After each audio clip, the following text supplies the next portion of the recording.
આજે આપણે વાત કરવાના છીએ ખોડલધામ કાગવડ વિશે. તેની સ્થાપના કોણે કરી, ક્યારે કરી, વિવિધ માહિતી આ વિડીયોમાં આપણે જોઈશું.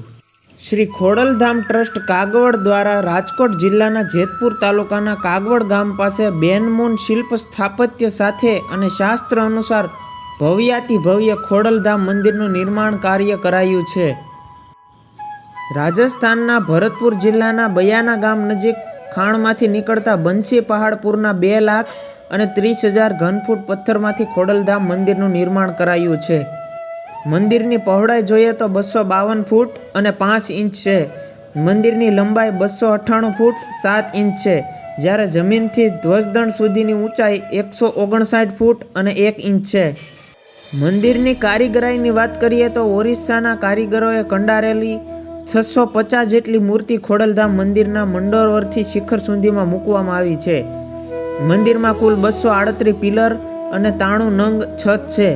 પિલર, બીમ, તોરણ, છતની ડિઝાઇન બધું રાજસ્થાનના કારીગરોએ કંડાર્યું છે.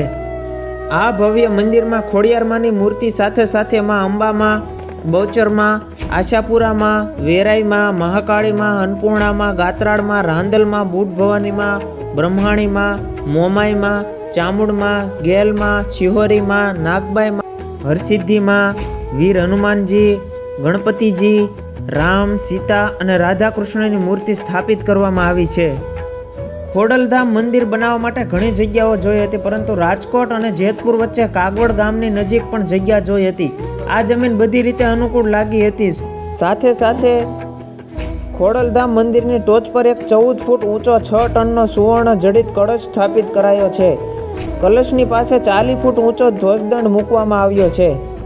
ધ્વજદંડ પર 52 ગજની ધ્વજા લહેરાઈ રહી છે. આ મંદિરની મૂર્તિઓ ઓરિસ્સાના કારીગરો દ્વારા કંડારવામાં આવેલી લગભગ 650 મૂર્તિઓ છે. માંડોવરથી ખોડલધામ મંદિરના શિખર સુધી સ્થાપિત કરવામાં આવી છે. પિલમ, બીમ, તોરણ, છતની ડિઝાઇન એ બધું રાજસ્થાનના કારીગરોએ કંડાર્યું છે. ખોડલધામ મંદિરનો સમાવેશ મહામેરુ પ્રસાદમાં થાય છે, એટલે જેનું સ્વરૂપ મોટા પર્વત જેવું હોય તેને મહામેરુ પ્રસાદ કહે છે. વળી કર્ણપીઠમાં રહેલા નરથરમાં રામાયણ, મહાભારત અને ગીતાના પ્રસંગોને કંડારીને મૂકવામાં આવ્યા છે. રામાયણના પ્રસંગોના કોતરકામ માટે 37 પથ્થર, મહાભારતના પ્રસંગોનું કોતરકામ માટે 15 પથ્થર. વ્યાસજી ગણપતિ પાસે મહાભારત લખાવે છે ત્યારથી લઈને પાંડવોના વનવાસ સુધીના પ્રસંગો આવરી લેવાય છે. એવી રીતે શ્રીમદ ભાગવદ્ ગીતાના ઘણા પ્રસંગોનું કોતરકામ 12 પથ્થરોમાં કરાયું છે. આમ નરથરમાં કુલ 72 જેટલા ગુલાબી પથ્થરોમાં રામાયણ, મહાભારત અને ગીતાના પ્રસંગોને કંડારીને મૂકવામાં આવ્યા છે. વળી મંદિરની અંદર પાર્વતી, મહિષાસુર, મા અંબા સહિત માતાજીની મૂર્તિઓ છે.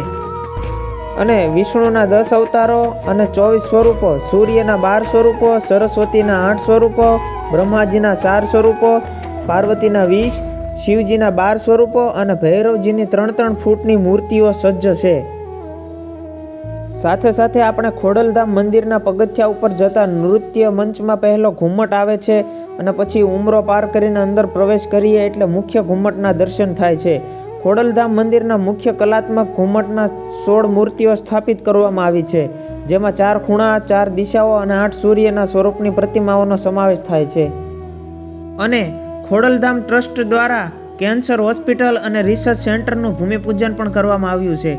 21 જાન્યુઆરી 2024ના પાવન દિવસે શ્રી ખોડલધામ ટ્રસ્ટ કાગવડ દ્વારા રાજકોટ શહેરથી 21 કિલોમીટર દૂર પડધરી તાલુકાના અમરેલી ગામે સર્વ સમાજના લાભાર્થે નિર્માણ પામનાર શ્રી ખોડલધામ કેન્સર હોસ્પિટલ અને રિસર્ચ સેન્ટરનું ભૂમિપૂજન કરવામાં આવ્યું.